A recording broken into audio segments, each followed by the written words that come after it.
Okay, so we're going to open up the Q&A to the audience. I think Commissioner Ball wants Yeah, I to. have a question on that last point. We've all heard a lot lately about sequestration and the obvious federal budgetary problems on into the future.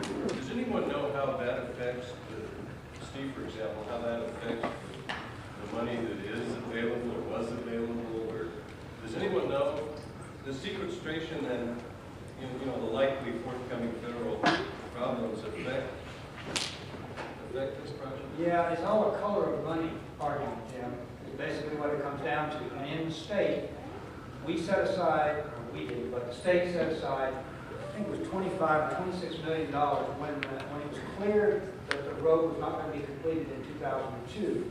That money was then at risk. It could go to the next available project. But strings were put on that because there was, it turns out it was because the lawsuit had been filed. So until the resolution of the lawsuit took place, that money was tied up. And I don't think that $25 million includes federal dollars. I think the federal match will come once the project gets approved and is going. I think that's when whatever federal dollars are needed, I think it's there for primarily bridges. That's what the feds are promising to fund. Well, we're going to have this program on the budget deficit and sequestration in 2 weeks. And we'll try. I think that would be a good. I wonder if all of this sound of fury that we're going through is going to be muted in the end by our larger national financial and fiscal problem. Well, This is not going to be much ado about nothing. Well, one other fact I can give you is that I was speaking with the Idaho Department of Transportation representative, the director of this particular program. And he said once IDT approves a project, whichever one they approve, that they will use the 26 million to immediately begin to take care of the dirt moving and getting things ready to scale. If you think about it, it was only a year and a half to do the entire stretch from the top of Lewiston Grade to Thorn Creek. They were able to do that in a year and a half. And he said he thought if we get going at the start of the building season, which would be March, April, that he sees a possibility of having that project finished within a year. Anyone like to ask a question? Or?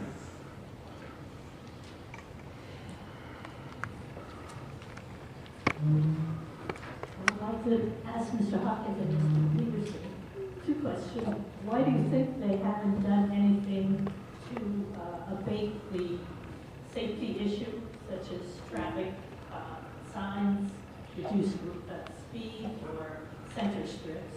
Number one. Number two, did it really take 10 years to do this study? It seems like, from what I've heard, that you do an environmental impact study in 2 or 3 years, and we've been waiting 10 years. It feels like we're being blackmailed. It feels like they're saying, okay, either we build it on E2 or you're going to suffer with more accidents, because those shouldn't be the choices they give the citizens of our state and community.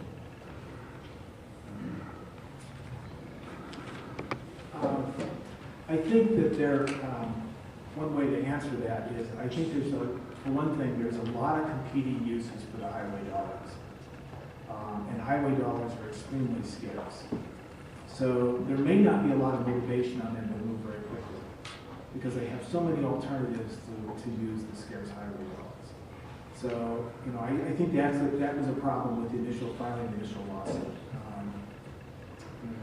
How many highway dollars are we talking about to put signs out there to change the speed limit or to put rumble strips? Well, that's one warning problem. sign or something, a sign that says people die here, or anything. Yeah. Nothing is happening. In response to your question about the speed limits, if you've lived here for any length of time, you'll know that the speed limits have been adjusted significantly downward over the last 15, 20 years because of the accident rates. That used to be the entire length of it was a 55 mile per hour stretch. And now there's decreasing speeds at the curves. There's not much you can do about the fact that the road slants on Risenhour Hill, it slants to the fall-off side rather than slanted into the hillside. So that's been a major area. But they have done what signage seemed appropriate given the kinds of things that were taking place. If you don't mind me commenting on that, I live on Eisenhower Hill at the base of it. Most everybody gets in an accident, finds their way to our house eventually. Interesting that we ask about the signage on that hill. The fact of the matter is that most people that I've met that have been in accidents on that hill have driven that hill 1,000 times.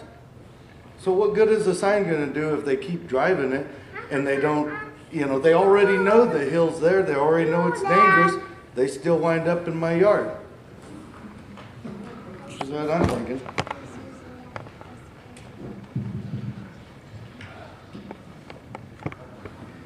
Hi, I have a question for our economist here, and I guess my question is, you talk about 1.4 less deaths, but does that take into consideration, when I went to the meeting at Best Western, the highway, the Idaho Transportation Department Safety Group told me that there would still be accidents and still be deaths once it became a county road. So do your statistics take into consideration the deaths that will continue after the road is built and folks still travel the old county road, that we're then dependent upon the county to maintain? It's going to become their problem. They will be the ones that will be sitting at the wakes when people continue to die. Thank you. I think that's a very valid question, and at this point, it's not one that's been addressed by anyone. But I think there is an ownership interest on that land. We're indeed blessed because we have one of our current county commissioners, Dave McGraw, here, who's taking notes. And I think this is an issue that the county is going to help us deal with it. They're going to recognize there's some opportunities for the county to have some growth and development in that area by the old highway. And it's like anything else that's in the process of development, by moving the state highway to the east, or for that matter to the west, you're going to create a vacuum. And that vacuum is Highway 95. And it's no longer going to carry that label, it's now just going to be a road. But it gives us some tremendous opportunities to develop things that we are not able to develop now. We're very, very short on industrial.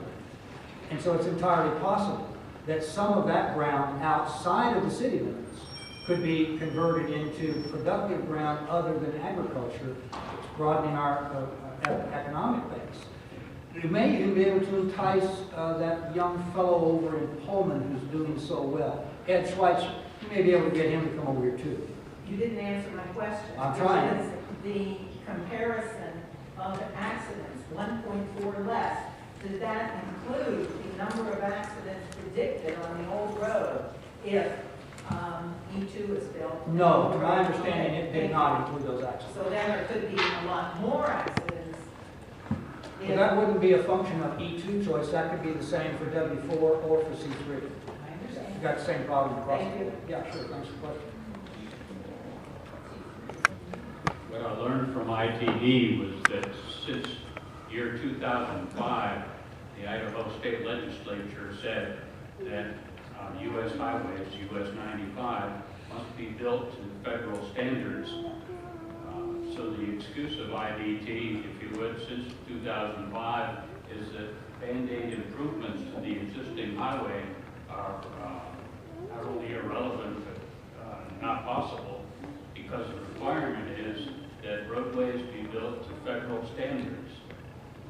And that's why we're getting this 4-lane divided plus exterior berms as a highway destination wherever it's built, whichever route is taken. That's my understanding. You're correct on that. Right. But you'll notice that these are federal highway standards. These are not interstate standards. So we aren't talking about limited or eliminated access. We're not talking about limited access roadways such as you would see on I-80 or I-90. You would see roadways like you see now south of Thornley, where intersections are entirely possible. So you not only have 4 lanes divided, but indeed in those sections you have 6 lanes divided with pull-offs and overhead lighting and to allow for intersecting highways. Whichever alternative is selected, we're going through private land.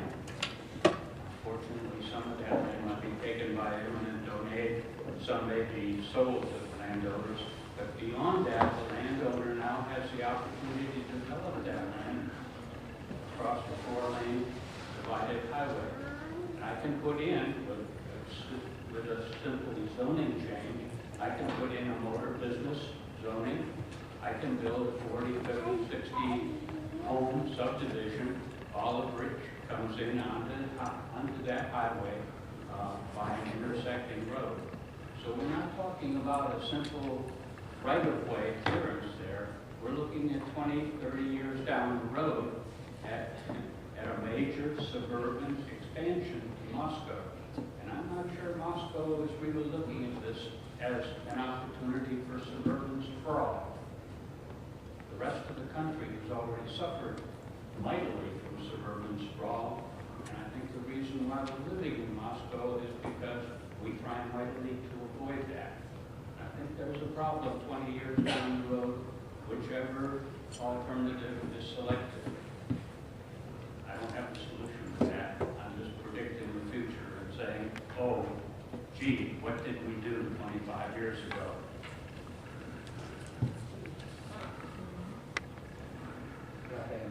I'm not sure there was a question there. I tend to agree with you, and I'll tell you before. I have just a sad observation. Well, and I have a similar observation that long before this issue became relevant to our community, because the lawsuit had been filed and all activity stopped, and I was doing some workshops on economic development of the corridor between Moscow and Pullman. And at that time, what emerged as the most reasonable solution to our two-state joined county Palouse area was an access road or a highway from the south that followed the state line up and crossed over the state line junction with 4-lane traffic and a cloverleaf at Highway 8. The idea being we would promote development of traffic coming to and from Moscow based around the two universities. Put a cloverleaf intersection there. People that want to go to Pullman have a fast and easy route to jump off and go right to Pullman. Those that want to come to Moscow take the cloverleaf exit and stop here. Of course, that was scoffed at the time as being just sort of a silly thing to do. But if I look ahead, as you have done 25 or 30 years, there may very well be a need for that kind of connectivity. And that would bypass the central downtown core areas of both towns, taking the through traffic and putting it off to the side. I think that's a good idea. But it's also, from a reality point of view, and my personal interest in the safety on that road, I don't want to wait 25 or 30 years to fix the problem then. I would hope we could do the very best job we could do with the resources we've got now. Anybody else have a question? Okay. I got a loud voice. So, I was thinking that once upon a time, we probably didn't want a Walmart in this town. Most of us go there and use Walmart, so we're pretty happy that they're here. My question is there any feeling of responsibility for delaying this for so long from both sides? The fact of the matter is that I'm totally supportive of E2. I'm supportive of it because I'm a pilot. I fly every day, and I do see that there's less fog and ice up on the ridge than there is down in the valley. You ask any pilot, they'll tell you, we use Paradise Ridge as a guiding torch for us sometimes when it's bad. But the years that I've lived here, I've seen these accidents that you were talking about. I see them firsthand. I'm up there doing CPR on people sometimes. And I'm here tonight because I heard this was going on, and I wanted to find out from both sides. Do you feel any responsibility for delaying this 10 years? Today, good example, a guy is sitting in critical care center in Spokane fighting for his life right now. Happened right in front of my house today. This needs to be prevented. We need to quit farting around here, get this doggone thing in, quit fighting, trying to protect this or that.